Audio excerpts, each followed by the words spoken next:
Ikoranabuhanga rihambaye rya GMO cyangwa Genetically Modified Organism ryifashishwa mu buhinzi, igihingwa gihindurirwa uturemangingo tukigize hagamijwe kongera umusaruro. Ni ikoranabuhanga ritaratangira gukoreshwa mu Rwanda, ariko Minisitiri w'Ubuhinzi n'Ubworozi Dr Musafiri Ildefonse mu kwezi gushize yumvikanye avuga ko mu bihe biri imbere ubu buryo buzatangira gukoreshwa hagamijwe gukemura ikibazo cy'ibiribwa. Ubutaka ntibukura kandi ikirere kigenda gihindagurika, abaturage bakiyongera.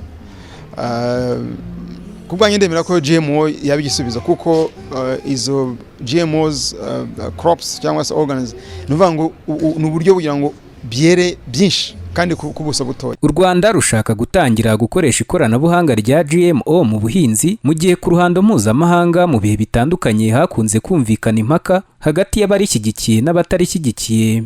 Abarishyigikiye bakunze kuvuga ko rizatuma ubwiyongere bw'abatuye isi babasha kubona ibibatunga, naho abatarishyigikiye bakavuga ko ibihingwa bya GMOs bigira ingaruka ku buzima bw'uwabiriye.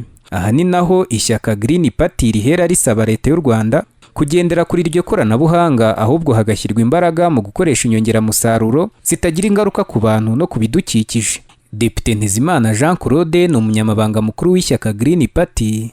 Iyo urebye kuri statistike imiterere y'indwara z'ibyorezo, indwara uretse n'iz'ibyorezo za kanseri zituruka mu bijyanye n'iyo gahunda yo kurya ibintu abantu bahinduye cyangwa bongereye ibintu bikuze vuba mu buryo butandukanye n'umwimerere uko mu busanzwe bisanzwe bimara mu butaka cyangwa bimara ku isi, ubona yuko byongereye indwara nyinshi zitandukanye ku buryo ibyo bintu tutavuga ngo twishimire kubona ibiryo ariko tubura ubuzima, tubeho mu gihe gito ariko tubeho.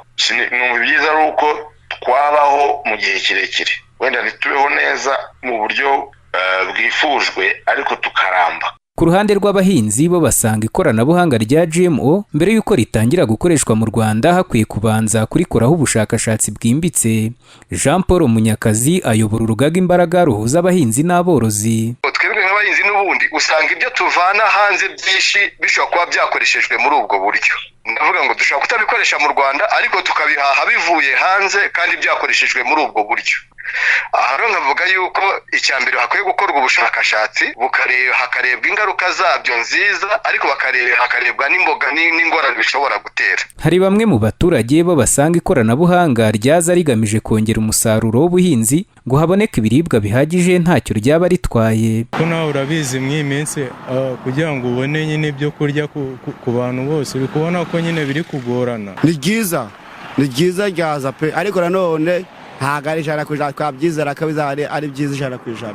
Minisiteri y'Ubuzima ku ruhande rwayo yiherutse kugaragaza ko ikurikiranira hafi ibijyanye n'ikoranabuhanga rya GMO, kandi ko mbere yo gutangira gukoreshwa mu gihugu rizabanza gukorwaho ubushakashatsi. Dr Iva Butera, umunyamabanga wa leta muri Minisiteri y'Ubuzima, mu minsi ishize aganira n'itangazamakuru rya leta.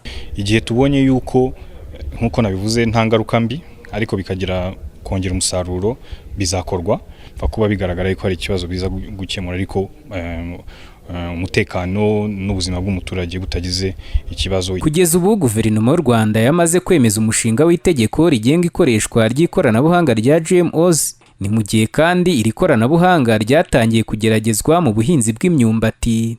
Daniel Hakizimana, Flash FM.